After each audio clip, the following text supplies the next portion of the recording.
Hello everyone and welcome back to Dearsy. In this episode I'm going to take off from my update number 10 by basically making this white metal forklift truck. But while I'm about it, I've got a couple of other projects that I want to do or have been on the go for a while that I'm going to complete as well in this video. So we'll leave the forklift for the moment. The next thing I'd like to do is to weather this Oxford die-cast caravan. It's quite a nice little model actually, but it looks too shiny and new for my layout. It's a 50s caravan and I'd rather like to see that as sort of more weathered and sort of rejected. So that's what I'll be doing with this. I'll be stripping the paint and repainting this. In this little box is a project I started some time ago, and it's a Hillman Imp, and the body has already been stripped of its original colour, which was a sort of a grey-green, which is quite nice actually, but I'm going to redo this as a police car with flashing light. So that was my intention when I bought it. I've taken it apart. And the bits are in this little box, so that's one to do as well. And I'm going to finish this escalator or elevator or conveyor belt, whatever you like to call it, that I showed you in update 10. It just needs finishing and painting and weathering, so not too much to do on that. And finally, thanks to a recent comment I received about this regarding the colour of the top, I've decided to repaint the top yellow. I will start with the Oxford die-cast caravan. I'm starting with this one because as I need to strip the paint, it's going to take a while for this to come off. So first of all I have to remove the body from the chassis. This doesn't appear to be screwed in actually. There are 4 tiny rivets in here. I've drilled out a couple of them, so I'll just use the Dremel and drill out the other 2.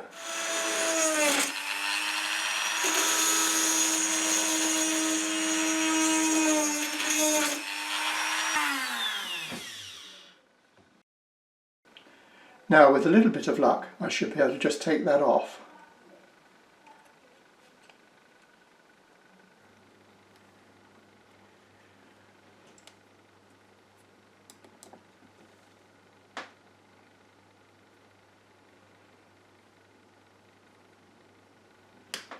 Brilliant. Okay, so that's the components of this. There's not much to it actually. There's no interior. I need to take that rivet out, I think, to remove the glazing. I've put a larger drill in the Dremel for this. It's about 3mm, I think. It just has to take that head off the rivet.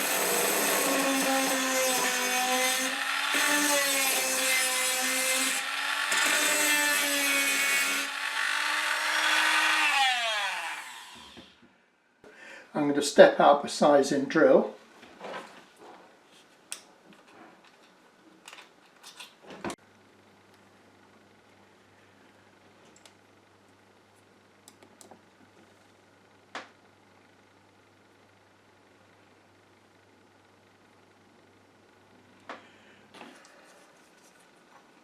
All in one piece. That's pretty good. Okay, so this is in parts now. The only thing I'm really interested in for the moment now is this metal body, and I need to strip the paint off it. I'm going to be using this dial paint and varnish remover from B&Q. Not very expensive, in fact it was the cheapest one there. So previously I've used Dettol quite successfully, but it's time consuming. I hope this will remove the paint quicker. And I'm going to put some of the stripper in here.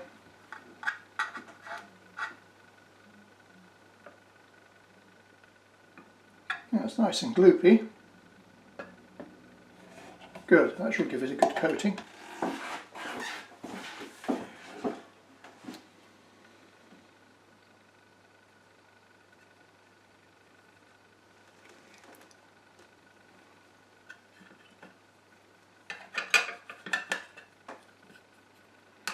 Coat it liberally, it says. So make sure what I've covered with this. Great. Good, I'll leave that in there and check it back in an hour.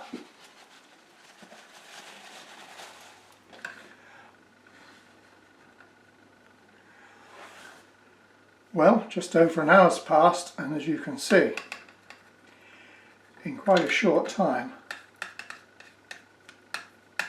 the paint is just falling off this die-cast body. Really good. So what I'll do now is, I'm sure that's got rid of all of it really. The caravan body is now thoroughly washed and is dried, and it's ready to take primer. Now the other white metal kit I've been working on is the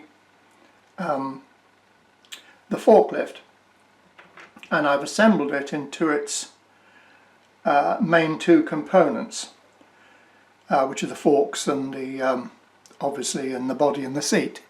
This proved to be quite a tricky kit to put together. There are few parts, but the fit was dreadful. I had to file pretty much everything to make it fit. In fact, to assemble this, there's 3 pieces here, and this is just a block with 4 wheels and a seat, which actually wasn't too bad to put together. But to file and fit these components was a good hour.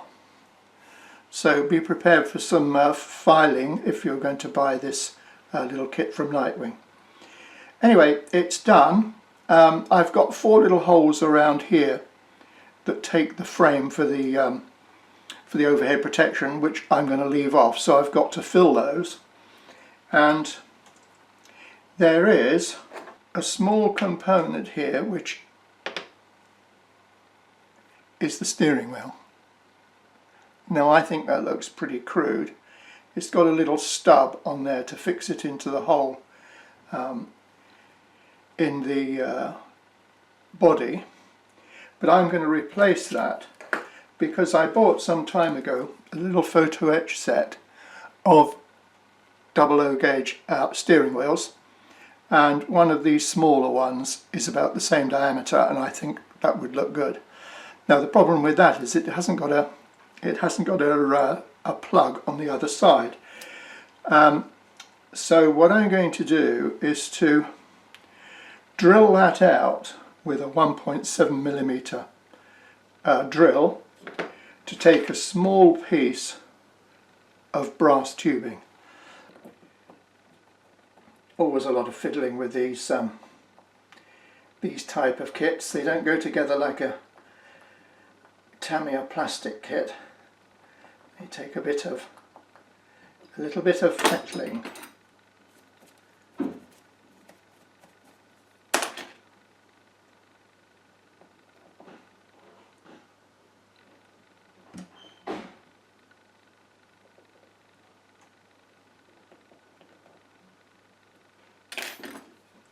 Let's just cut this little piece of tube to size. Now the way I do this is just with an ordinary craft knife with a rounded blade, and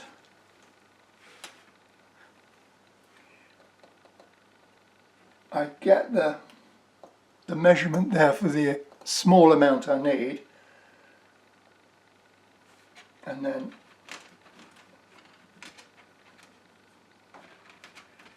I just rock this back and forwards on the blade, and it will actually cut through the brass tube. Well, that took a bit longer than I had hoped, but nonetheless there is the small little bearing that will fit in the body. It's fiddly. Another go. Actually, might be a better idea if I did it from this side. There. A little bit of blue tack under that.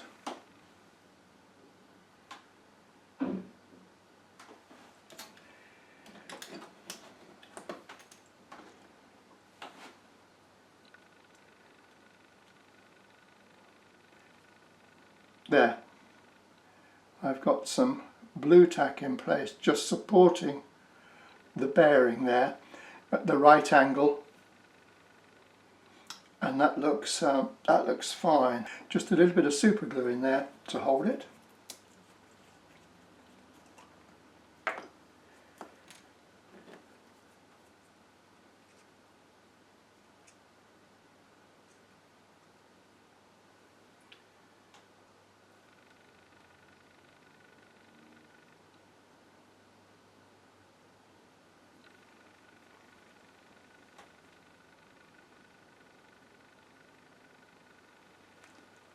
Now I found a diameter of wire that will fit into the tube, but obviously it's going to be impossible to drill a hole through the centre there to fix this shaft. So what I'm going to do is drill a hole instead in a small piece of plastic card. In fact, I've already drilled it, and then I'm going to push that into there, and then stuck in my finger. Push that into there, and then that should be stable enough to hold it with some super glue. That should be fine. However, I'm now going to cut this into a very tiny little bit, and then I'm going to stick the steering wheel onto that. So this is going to be a bit fiddly, so I'll do that and then come back to you. Okay. So here now finally is the prepared steering column with the little pad glued to the end. It's very tiny. This is with super glue, and I've filed it flat across there. All that remains now is to put some super glue on the end there and just position that over the centre of the steering wheel. And then it should be done. Obviously I'm not going to do it on here because this little bit of felt is going to get stuck to it, so I'll do that off camera.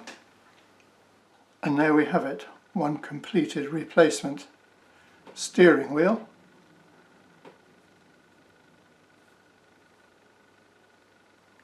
Ready to go in position. Obviously I'm going to have to just trim the length of this now, so it could go horribly wrong, but I'll trim it and then I'll fit it to the body to have an idea of what this looks like.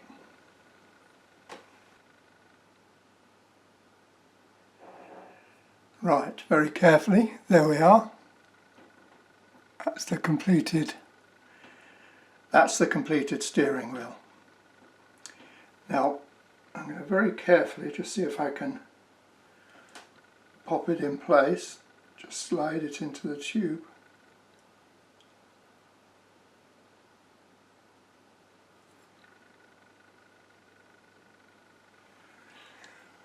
And that's that. I think that looks pretty good.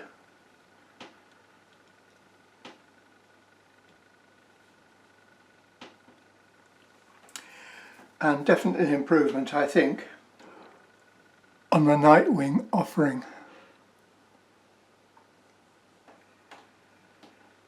Okay, there we are, that's glued in place now, and I think that works really well. Okay, good. So these are the components of the forklift. The other bits that came into the kit I shall use. I've cleaned them up a little bit. There are 3 little barrels which could be useful elsewhere on the layout, so I'll finish those and there's also a pallet. All the white metal parts are now attached to little bases ready for spraying. Some of the larger items are in clips. I'm going to prime all of these items simply by using some Halford's primer.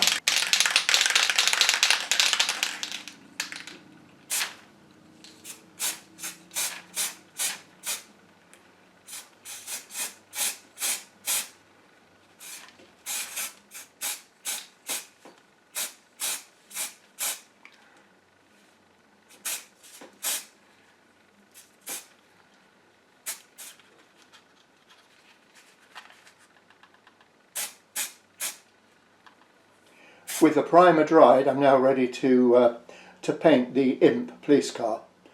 I've masked off the area that's going to be white with some Tamiya masking tape, and I'm going to spray paint the blue, which happens to be a hobby colour H25, a sky blue.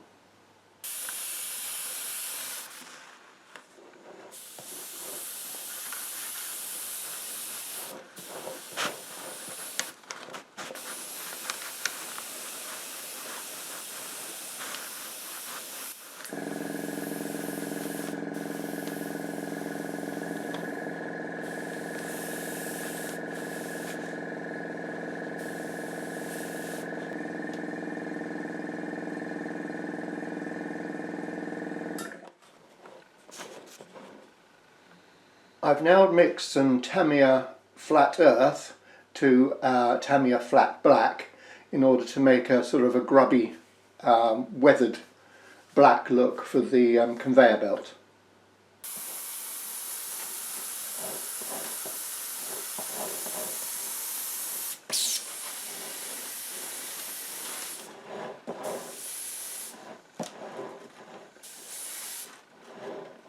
I shall also use this grimy mix to spray the underside of the caravan.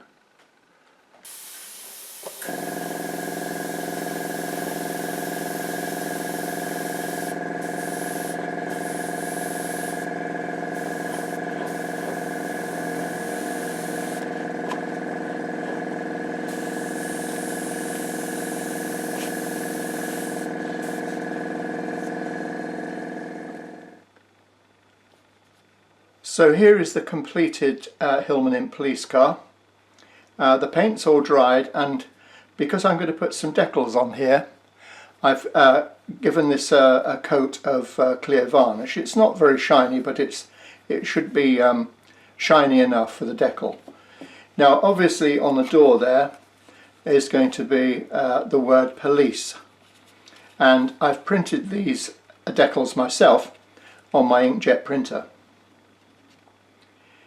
Now, my success in the past with printing my own decals has been quite varied, but the instructions with this decal paper came, and it said when you print them after you let it dry, apply 3 coats of Halford's clear lacquer.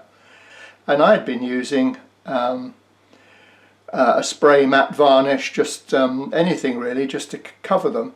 And I must admit the surface on this after putting the lacquer on looks quite promising.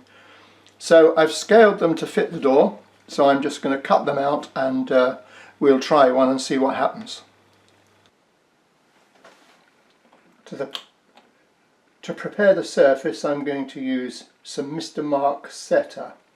It helps the decal to settle and stick in place. I have put the decal into the water. When it's starting to move on the carrier film, I'm going to transfer it to the model and just slide the backing paper away. Now that's worked pretty well actually. I'm convinced totally about Halford's clear lacquer from now on. Yeah, and that looks fine.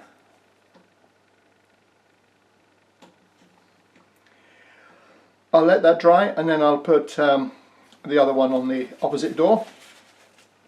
and then they just need a coat or two of varnish just to seal them, and then that's ready for the weathering stage. Following the success of my police decals, I'm sure you're interested in the product I used. It's from Jupiter Cards with a Z, C-I-R-D-Z, and this is, although it looks white, it's actually a clear decal film, and the rest of the packet has a little illustration pointing out the surfaces that are suitable, and it's reassuring to see railway modelling there. So it looks a pretty good quality stuff, and there are inside are the full instructions. Before I paint the forklift, I've just added a small detail. You can see it down the centre there of the lifting mechanism. It's to do with the raising and lowering of the actual forks themselves, I think.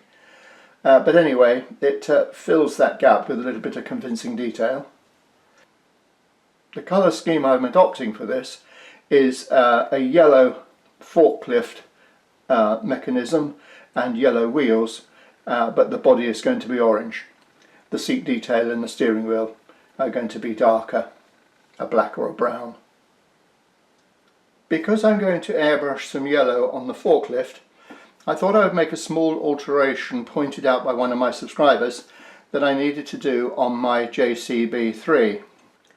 Charles Hart gave me some background regarding colours in the 1960s. The JCB had a yellow cab. The white cab came in 1967 with the Mark II. As I'm going to be airbrushing yellow anyway, it will be a simple job correcting this. However, I did fit glazing to my cab, so I'll have to spend a little time masking this before I start.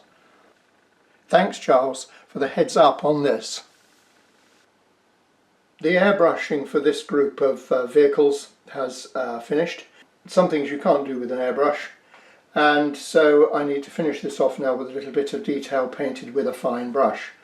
This is quite a small brush, and as you see I can mix colours. I use bottle tops for mixing colour, and I've done quite a lot of this. This is the forklift ready sprayed, and I've done some of the brush work on the steering wheel and the little instrument board there.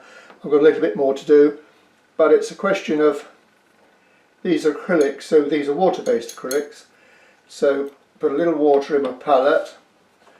I'm trying to hold it in position so it doesn't move off camera.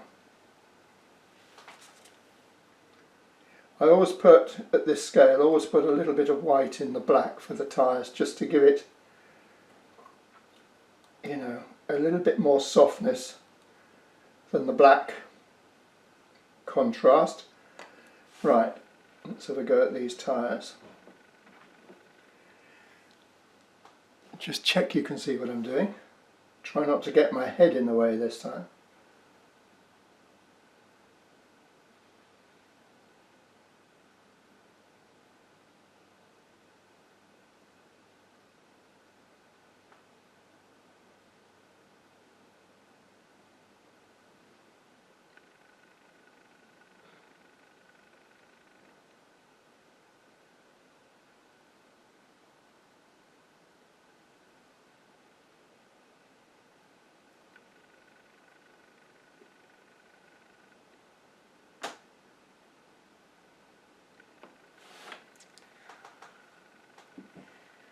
Ooh, that's not too bad. As you can see, it can be a little bit fiddly. I've done most of it, to be honest. I've got the seat to do on this, but I'll show you the group finished. I've got to put headlamps and things on the vehicles and tail lamps, so there's a little bit to do on each of them. So when I've done the group, I'll show you progress so far. All the main painting is now finished for this group, but they still look a bit bright and straight out of the box.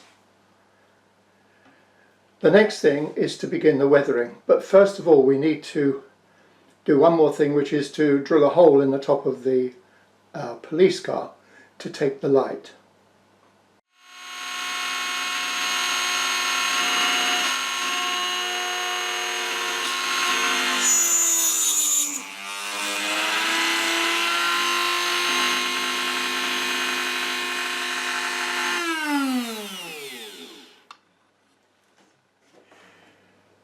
These are the components for the flashing blue light on the police car.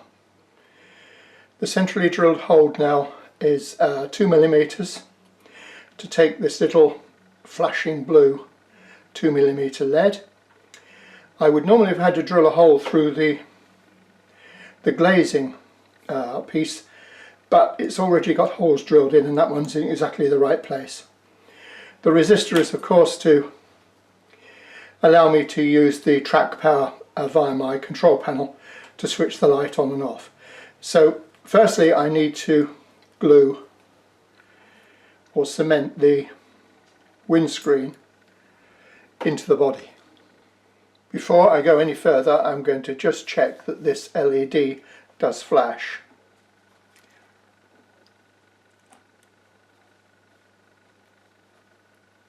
Yep, that's fine.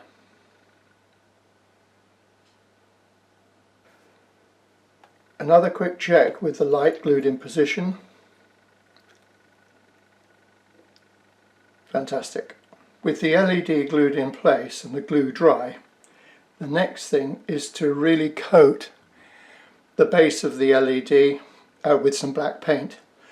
This will stop a lot of the flashing from the light spilling through to the interior of the car. Also, I'm going to leave the legs of the LED because they'll go through the baseboard, so I need to drill a hole through the floor pan and through the floor itself to take these wires. With the holes drilled through, the wires from the LED now project through. The resistor will be fixed to the wiring underneath the baseboard. So all it remains to do now is to replace the screw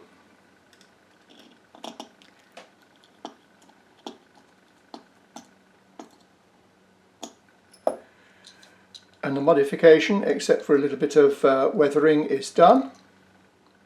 Yeah, I'm really quite pleased with that. While the police car only needs some light weathering, I'm going to do much more heavy weathering to some of these yard items like the conveyor belt here and the forklift. I've started to rub some of the pristine paint back to the bare metal. The nice thing with these white metal kits is that you have the metal underneath, so you can wear the paint or you can do a weathering effect that goes back to the metal. For that I'm just using a file, and if we look at the wheel here on this side, when I rough it up with the file, it takes it back to the metal, and if this was sort of rolling around and around the yard, the tread, if you like, the flat piece here, is not going to accumulate so much grime because the movement of the wheels would remove it. So I can return this bit to the bare white metal to give that sort of shinier look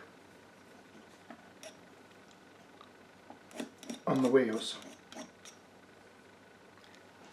And the other item that's going to have some fine weathering or hard weathering, again I've done a bit of this, is the forklift. I've weathered the body here where it gets rubbed. Obviously the body is likely to scrape along things or bump into the edges of things. So again, just a little bit of thought and some random weathering back. Also it highlights the detailed edges and so on. This will be bound to be scuffed. Whatever you feel comfortable with. This is the Oxford die-cast caravan. I wanted to weather it to look neglected or derelict, and I'm showing you it complete in its possible location on my layout. I hope you like the weathering, and a big apology because I did video it all, at least I thought I did, but the batteries in my camera were flat. Really annoyed about this, but what I'd like to do is show you on a piece of scrap white plastic the basic weathering techniques I used for this caravan. For the initial weathering on the caravan, I'm going to brush this on with artist's acrylics. The reason I'm going to brush it is that the caravan is going to represent an object that's been standing unused for a long time out in the countryside, and they get a sort of an algal growth, and I want to try and represent this grubbiness. For my brush painted weathering on plastic or metals, I use artist's acrylic paints, or acrylic paints from an art store, and to apply it I'm just going to mix it and paint it on with just an ordinary watercolour type brush, but most of the what you might call brushwork I do with a tissue. Now I've used just 3 colours for the weathering of the caravan: chromium oxide green, a raw umber and a raw sienna. They're not specifically the colours you need. Any sort of green, mid-brown and a sandy brown would do fine. This is just water. These are water-based pigments, and I'm going to just loosely mix some up here. There's no need to clean your brush. You want to work these colours in pretty much together. We want tints rather than the individual colours. So I'll get my piece of plastic that I'm going to show you this technique on.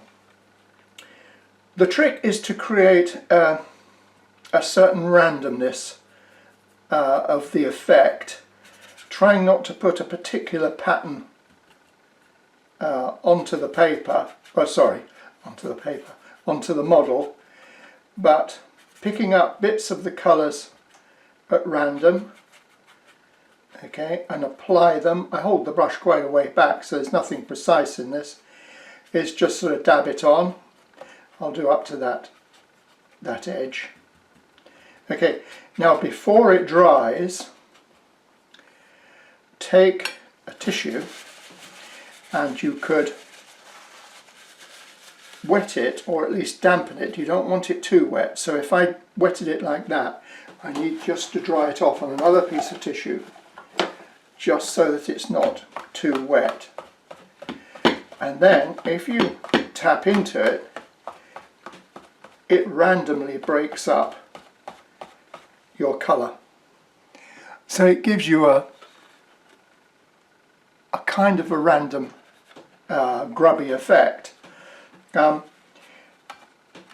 further thing you could do with this, which is worth remembering, is that if you're doing vertical sides like the caravan where the rain runs down, you can very lightly run the tissue in the direction of the rain or the weathering, and it gives a slight sort of suggestion of a rain-weathered surface, which is quite good. We could let that dry, but you might like to add some other little spots and areas of dark. Again, hold your brush back, keep everything random. Let's put a little green in on here, get that algae going in the little patches, and then back to the tissue. Break the brush mark until it looks more random, and then you could continue if you wanted with the vertical.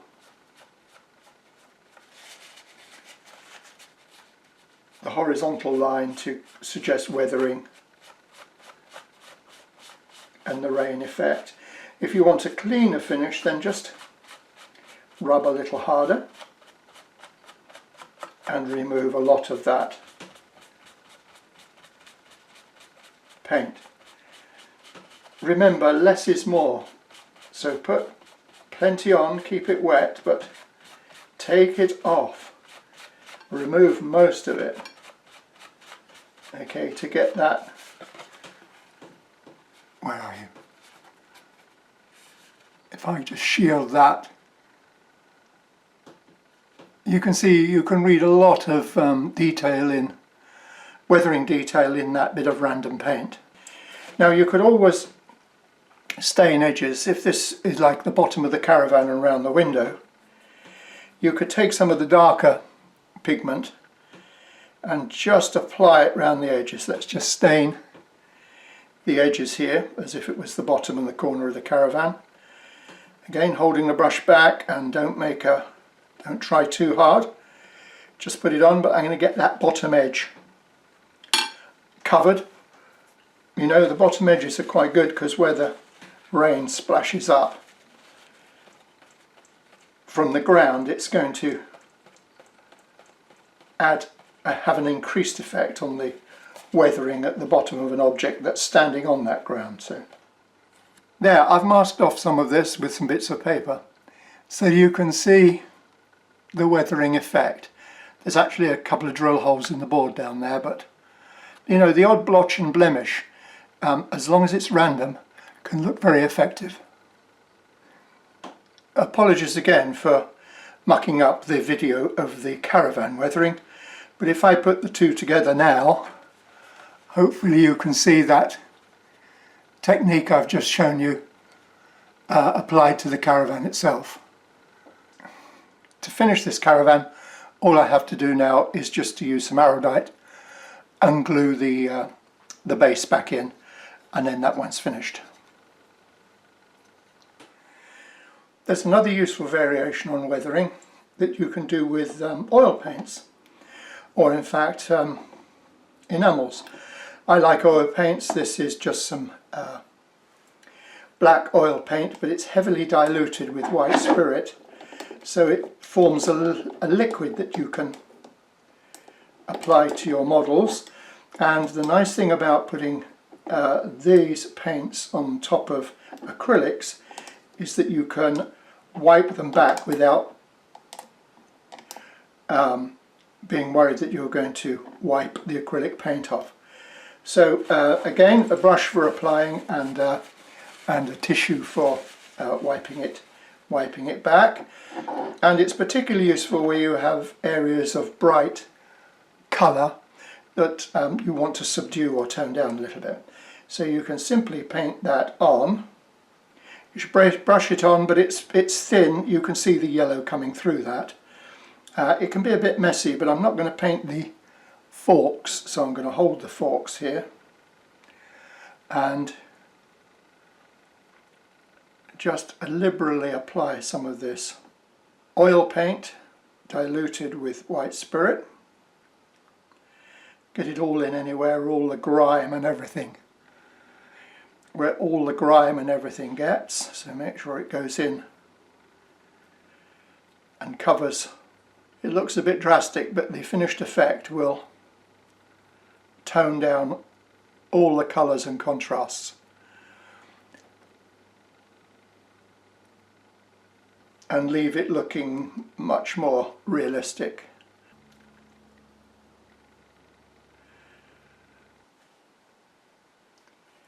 A couple of hours has passed since I weathered the forklift, but I did go ahead and weather the conveyor belt in exactly the same way. So the paint is quite dry, and we can wipe this back with some tissue dampened with white spirit. Looking at the conveyor belt, I'm not so sure I want to clean that up too much because it stands in the coal yard, and I think you can probably see the black patches, random patches where the oil paint has dried. Adds to the weathering effect of that, I think. So I think I'm going to leave that exactly as it is and call that one finished. But the forklift needs a little bit of cleaning up. That's a little over dirty. So let's start with the forks and some white spirit. I'm going to just make a small pad with the tissue and just wet it with some white spirit, and then on a piece of kitchen roll I'm just going to take off most of that white spirit, so this is damp. So now if I hold the forks and just brush them, can you see it's removing the white spirit from the flatter surfaces, but it's leaving the dirt ingrained. You can remove as much or as little of this as you wish, so I'll leave a good bit there because it's near the ground. I'll leave a good bit there because it's trapped behind the body, but up here I'm going to remove a little bit more, and perhaps some on the sides. You just take off as much or as little as you want, really. Okay, that'll do, and I'm going to do the same on here. I'm going to weather this down. Again, you only have to rub lightly.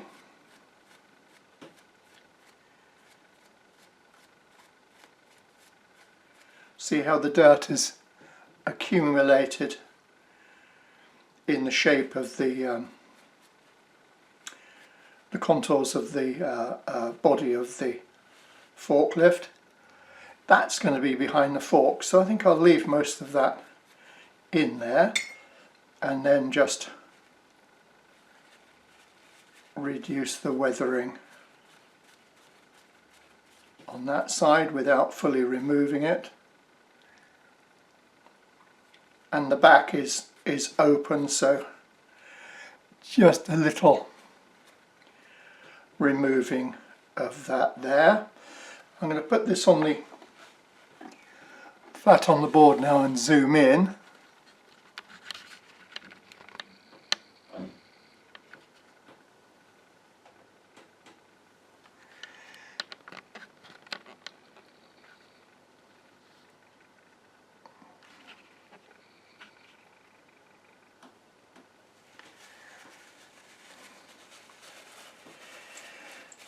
And now I'm going to just hold that in place so you can see it and just wipe the surface of this so that it becomes a little cleaner. But I'm not going to remove, obviously I'm not going to remove all of the dark. That random drying of the black looks most effective, I think, but obviously on the edges where the paint gets worn off, the weathering will get rubbed off as well, so it needs generally cleaning up, but not over cleaning. Well, that's it. I hope you've enjoyed watching this video and I hope you found it useful. Please subscribe and feel free to comment.